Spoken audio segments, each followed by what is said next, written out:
आप सभी लोगों का मेरे YouTube चैनल पर बहुत बहुत स्वागत है।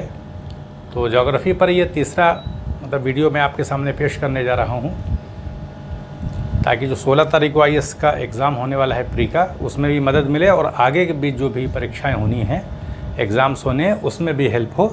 तो आइए देखिए, शुरू करते हैं। कोशिश मेरी है कि जो 11th क्लास की NCERT की बुक है उससे सवाल आपके सामने पेश किए जाएँ। इंग्लिश में भी सवाल हैं, हिंदी में भी हैं। तो देखिए, पहले निम्नलिखित कथनों पर विचार करें। कंसीडर करने के लिए पूछा जाता है IAS में। तो देखिए, स्थल मंडल में केवल भूपर्पटी को सम्मिलित किया जाता है। तो ये सेंटेंस देखें, पूरी तरह से गलत है। जब हम लिथोस्फीयर की बात करते हैं, स्थल मंडल की बात करते हैं, तो हम जानते हैं कि जो पृथ्वी है वो 3 तरह की परतों से मिलकर बनी है। पहली जो परत है उसको हम क्रस्ट कहते हैं, भूपर्पटी। दूसरी परत को हम मेंटल कहते हैं और तीसरी परत को हम कोर कहते हैं या क्रोड कहते हैं। तो 3 परतों के निर्माण, मतलब 3 परतों के मेल से पृथ्वी जो है वो पूरी बनी है। तो जब हम स्थल मंडल की बात करते हैं तो हमको समझ में आता है कि जो ज़मीनी हिस्सा है, स्थल मंडल जो है, तो ये ऊपर का ही, जो क्रस्ट का ऊपर का इलाका है, इसी को स्थल नहीं कहा जाता, बल्कि इसकी एक मोटाई होती है। तो जब हम, जैसे ऊपर हम ज़मीन पर चलते हैं, खेती होती है, पेड़ लगे होते हैं, तो उसमें कहाँ तक, कितनी मोटाई तक, कितनी लेंथ है उसकी कि हम जाएं वहाँ स्थल मंडल मिले, तो इसकी बात हो रही है। तो स्थल मंडल में केवल भूपर्पटी क्रस्ट को सम्मिलित किया जाता है, गलत है। स्थल मंडल में भूपर्पटी और ऊपरी मंडल को शामिल किया जाता है, तो ये सही है। फिर देखिए आगे, महासागरों में स्थल मंडल की मोटाई 5 से 10 किलोमीटर होती है, जबकि महाद्वीपीय भागों में लगभग 200 किलोमीटर होती है। तो यहाँ पर 2 बातें आ रही हैं, एक तो महासागर आ रहे हैं और दूसरा है महाद्वीप। तो हम जानते हैं कि पूरी पृथ्वी पर महासागर फैले हुए हैं।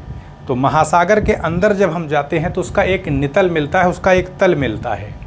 तो अगर हम महासागर की गहराई पर, उसकी ज़मीन पर पहुँचें और वहाँ पर ड्रिल करें, खुदाई करें, तो स्थल मंडल की मोटाई कहाँ तक मिलेगी?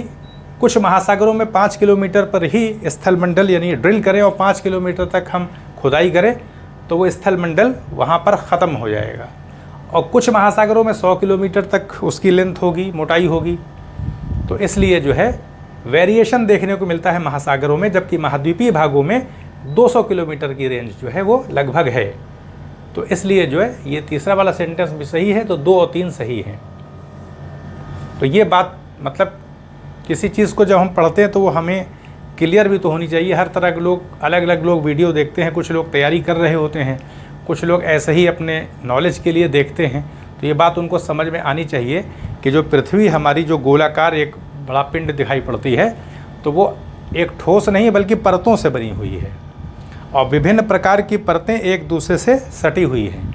तो ऊपर वाली जो परत है उसको भूपर्पटी क्रस्ट कहते हैं। दूसरा फिर परत है मेंटल, वो लगभग 2900 किलोमीटर लंबी है। और फिर कोर आ जाती है, तीसरी परत। तो जब हम स्थल मंडल बोलते हैं, लिथोस्फीयर बोलते हैं, तो उसका क्या मतलब होता है कि उसमें क्या सिर्फ भूपर्पटी को, ऊपरी क्रस्ट को शामिल किया जाता? तो नहीं, बल्कि 2 लेयर को मिला के एक क्रस्ट को शामिल कर लिया जाता है और दूसरी परत जो मेंटल है, लगभग 2900 किलोमीटर की है, उसके ऊपर वाले कुछ हिस्से को भी शामिल कर लिया जाता है। फिर इसको मिलाकर के हम स्थल मंडल बोलते हैं। तो महासागरों में ये वेरिएशन देखने को मिलता है। स्थल मंडल की जो मोटाई है वो महासागरों में कुछ में 5 किलोमीटर है, कुछ में 100 किलोमीटर तक है। ये वेरिएशन महासागरों में मिलेगा क्योंकि अलग अलग प्रकार के महासागर हैं, जबकि महाद्वीपीय भागों में लगभग 200 किलोमीटर तक है। देखिए इंग्लिश में, consider the following statements, the lithosphere includes only the crust. तो ये गलत है। The lithosphere includes the crust and the upper mantle. तो ये सही है। The thickness of the lithosphere in the ocean is 5 to 100 km, while in the continental regions it is about 200 km. तो देखिए आगे चलते हैं। अब फिर देखिए, इस तरह से कंसीडर करने के लिए है, निम्नलिखित कथनों पर विचार करें।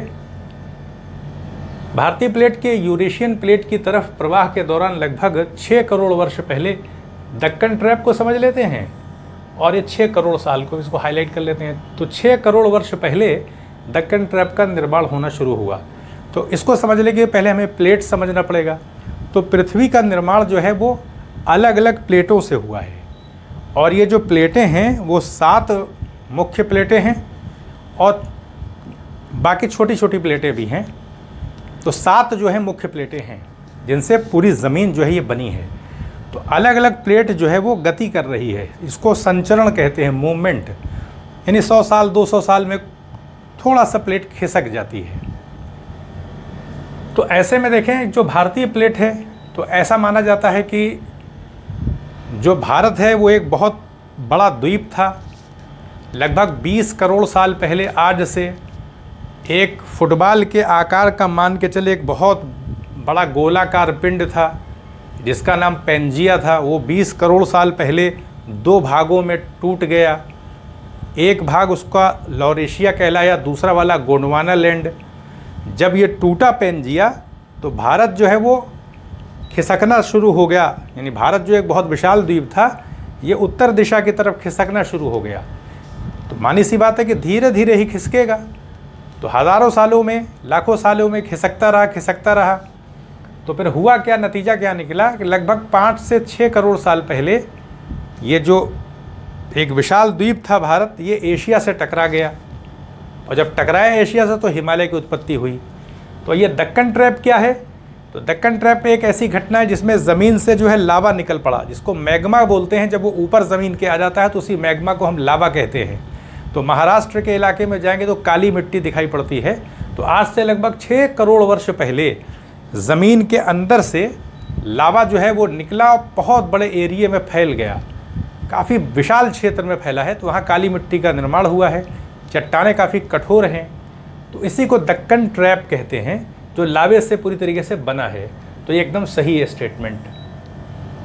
भारतीय प्लेट में प्रायद्वीपीय भारत और ऑस्ट्रेलिया महाद्वीप के भाग सम्मिलित हैं, तो ये भी सही है। तो ये दोनों ही विकल्प सही हैं, यानी स्टेटमेंट सही है। फिर देखिए आगे चलिए। Consider the following statements. The Deccan trap began to form about 60 million years ago during the drift of the Indian plate toward the Eurasian plate। तो ये सही है। The Indian plate includes peninsular India and parts of the Australian continent। तो ये भी सही है, दोनों ही सही है। आगे देखिए चलते हैं हम लोग। तो इस तरह से धीरे धीरे वीडियो जब बनाई जाएगी और प्लेलिस्ट ज्योग्राफी की क्रिएट कर दी जाएगी तो उसी में उसको शामिल कर देंगे। आगे जो लोग भी मान लिए चैनल से जुड़ते हैं तो उनके लिए आसानी पैदा हो जाएगी। जब एग्ज़ाम होगा आगे पीसीएस का या आरओ और एआरओ का जो एग्ज़ाम होगा तो उसमें भी आजकल सवाल का लेवल बढ़ा दिया गया है। तो देखिए, निम्नलिखित कथनों पर विचार करें। प्लेटों की गति पर पृथ्वी के घूर्णन का कोई प्रभाव नहीं पड़ता है। पृथ्वी क्योंकि घूम रही है और प्लेटें जो हैं वो भी गति कर रही हैं, तो मानी सी बात है कि उसकी असर पड़ेगा। तो इस स्टेटमेंट जो है सही नहीं है। यानी पृथ्वी के रोटेट होने से, घूमने से प्लेटों की गति पर असर पड़ता है। अलग अलग प्लेटों का आकार अलग अलग है तो प्रभाव भी अलग अलग होगा, एक जैसा नहीं होता, अलग अलग होता है। किसी पर ज़्यादा पर असर पड़ता है, किसी पर कम। और हम ये भी जानते हैं कि जो पृथ्वी है जो 3 प्रकार की लेयर से, परतों से बनी है। इसमें क्रस्ट है, भूपर्पटी, मेंटल और कोर। तो ये जो हैं ये हिस्से भी आपस में रोटेट कर रहे हैं, गति कर रहे हैं। मध्य अटलांटिक कटक का निर्माण 2 प्लेटों के विपरीत दिशा में खिसकने से हुआ। हम जानते हैं कि जो मध्य अटलांटिक कटक है ये स्टेटमेंट सही है, पहला वाला तो गलत है। तो मध्य अटलांटिक कटक का निर्माण कैसे हुआ? लगभग 65,000 किलोमीटर तक लंबी पर्वत श्रृंखला समुद्र के अंदर बन गई। तो कैसे बन गई है, सवाल पैदा हुआ। तो हम जानते हैं कि पृथ्वी प्लेटों से बनी है। तो ऐसा होता है कि जैसे ये मान लीजिए एक प्लेट है और ये आपस में ये विपरीत डायरेक्शन में हट रही है, तो बीच में गैप पैदा होगा। तो जब गैप पैदा होगा तो वहाँ क्रस्ट का निर्माण होगा। तो इसी से ये मध्य अटलांटिक कटक का निर्माण हुआ है। 3 प्रकार की सीमाएं होती हैं। एक होती है अपसारी सीमा, जिसको हम कहते हैं डाइवर्जेंट बाउंड्रीज, अपसारी सीमा। तो जब 2 प्लेटें विपरीत दिशा में हटती हैं तो वहाँ अपसारी सीमा का निर्माण होता है, वहाँ पर क्रस्ट का फॉर्मेशन होता है। तो उस फॉर्मेशन के वजह से ये मध्य अटलांटिक कटक का निर्माण हुआ। दूसरी सीमा होती है अभिसारी सीमा, जिसको कि कन्वर्जेंट बाउंड्री कहा जाता है। अभिसारी सीमा का क्या मतलब है कि एक प्लेट जो है पास में आती हैं दोनों प्लेटें और एक प्लेट दूसरी प्लेट के नीचे चली जाती है। यानी एक प्लेट दूसरी प्लेट के नीचे चली जाती है। जब नीचे चली जाती है तो मानी सी बात है वहाँ भूपर्पटी क्रस्ट का विनाश हो जाता है, निर्माण नहीं होता। तो वहाँ पर मिट्टी जो है वो जो क्रस्ट है वो नष्ट हो जाती है। तो अब सवाल ये हुआ कि एक प्लेट दूसरी प्लेट के नीचे जाती है तो किस तरह से नीचे जा सकती है। तो प्लेटें जो हैं वो महासागरों से भी मिलके बनती हैं और वो महाद्वीपीय भागों से भी मिलके बनती हैं।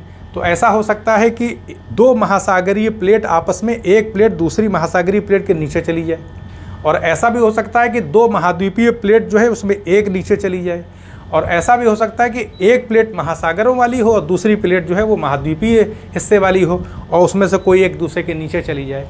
तो ये तीन ही कंडीशन बन सकती है, यानी जो ये अभिसारी सीमा जिसको हम कहते हैं, कन्वर्जेंट बाउंड्रीज़ की बात करते हैं।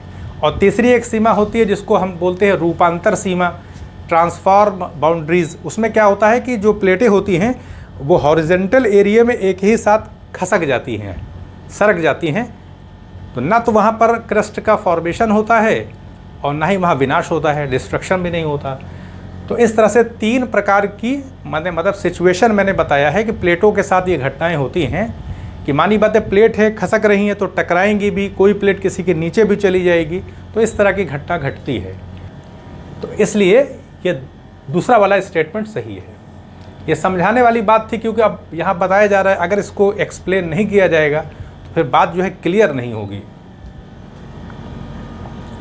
तो देखिए, consider the following statements, earth rotation has no effect on the motion of plate. तो ये गलत है, बल्कि प्रभाव पड़ता है। The mid Atlantic ridge is formed by the sliding of two plates in opposite direction. तो ये सही है, सही है। देखिए चौथा सवाल देखिए, निम्नलिखित कथनों पर विचार करें। हिमालय पर्वत की उत्पत्ति भारतीय द्वीप के एशिया महाद्वीप से टकराने के कारण हुई। तो ये मैंने आपको बताया था कि लगभग 5 से 6 करोड़ वर्ष पहले आज से जो है भारत जो एक बहुत विशाल द्वीप था वो एशिया से टकराया तो हिमालय की उत्पत्ति हुई। तो एकदम सही है ये। पृथ्वी की परपटी क्रस्ट से शैलों का निर्माण हुआ है। तो क्या ये बात सही है कि परपटी यानी क्रस्ट से शैलें बनी है कि शैलों से परपटी बनी है? क्या है सही होगा? जरा विचार करें, जहन में लाएं। देखने में बहुत आसान लगता है लेकिन इतना आसान नहीं है। तो पृथ्वी की परपटी से शैलों का निर्माण हुआ नहीं, बल्कि शैलों से परपटी का निर्माण हुआ है। तो गलत है। कभी कभी कोई स्टेटमेंट लगता है ईजी है, उसमें लोग कर देते हैं, लेकिन वो गलत हो जाता है। तो जो क्रस्ट का निर्माण, परपटी का निर्माण हुआ है वो शैलों से हुआ है, ना कि परपटी से शैलें बनी हैं। तो इसलिए पहला वाला सही है।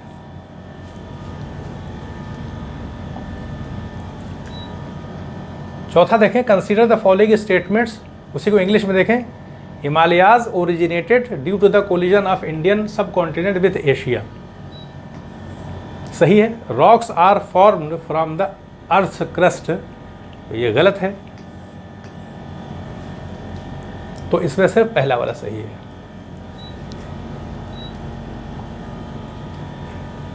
निम्नलिखित कथनों पर विचार करें। पांचवा सवाल देखिए, मेंटल के अपक्षय से, अपक्षय का मतलब होता है किसी चीज़ में मान लिया कोई चीज़ टूट फूट जाए, कोई दीवार है मान लिया उसका ऊपरी हिस्सा टूट गया तो अपक्षय हो गया उसका।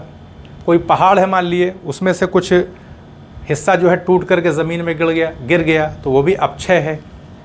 तो मेंटल के अपक्षय से मृदा निर्माण की शुरुआत होती है। मेंटल की बात आ रही है तो पृथ्वी की दूसरी लेयर की बात कर रहे हैं जो 2900 किलोमीटर उसकी लंबाई है। तो ये बात सही है। तो हाँ, ये सही है। मतलब जो भूपर्पटी बनती है, क्रस्ट बनती है, मृदा का निर्माण होता है, उसमें बैक्टीरिया वगैरह का भी काम होता है और बहुत सारे प्रोसेस होते हैं। उससे जो है बनती है मिट्टी, लेकिन उसकी शुरुआत जो है उसके अपक्षय से होती है। तो रॉ मटेरियल प्रोवाइड करने का काम मेंटल परत के द्वारा होता है। उससे जो है मृदा यानी मिट्टी का निर्माण होता है, फिर उस पर बैक्टीरिया वगैरह का फंक्शन स्टार्ट हो जाता है तो मिट्टी बनती है। मृदा के निर्माण में जलवायु का प्रभाव नहीं पड़ता है। तो ये पूरी तरह से गलत है। मृदा के निर्माण पर जलवायु का प्रभाव पड़ता है। ए वाला है देखिएगा, बैक्टीरिया। पांचवा देखिए, consider the following statement. Soil formation begins with the weathering of the mental. तो ये सही है। ये climate does not affect the formation of soil, तो ये गलत है, तो पहला वाला सही है। तो ये 5 सवाल मैंने रखे थे, तो क्वालिटी पर बेस करते हुए मैं कोशिश कर रहा हूँ कि सवाल NCERT से बनाए जाएं। धीरे धीरे इसका जो है असर जो है वो देखने को मिलेगा, क्योंकि जब हम किसी एक चीज़ पर फोकस करते हैं और फिर वहाँ से जो है वो अच्छे सवाल जो हैं वो बनाए जाते हैं, तो उसका डेफिनेटली कोई ना कोई तो असर तो पड़ेगा ही पड़ेगा। और वीडियो देखने से क्या होता है कि जब हम सवाल देखते हैं फिर उसमें चीज़ें आती हैं जहन में, तो ज़्यादा जो है वो जहन में बातें जाती हैं, तो हर चीज़ का अलग अलग इम्पैक्ट पड़ता है। तो ये एक मेरी छोटी सी कोशिश है, मैं कोशिश कर रहा हूँ। तो चैनल को आप सब्सक्राइब भी करें, और जो लोग एग्ज़ाम देने जा रहे हैं 16 तारीख को, तो उनको भी शेयर कर दें, ताकि 3 वीडियो तो कम से कम ज्योग्राफी के है ही हैं, तो उससे भी मदद मिल सकती है। और ये मेरी कोशिश जो है वो जारी रहेगी। तो यहीं पर मुझे अनुमति दें। आप सभी लोगों का बहुत बहुत धन्यवाद।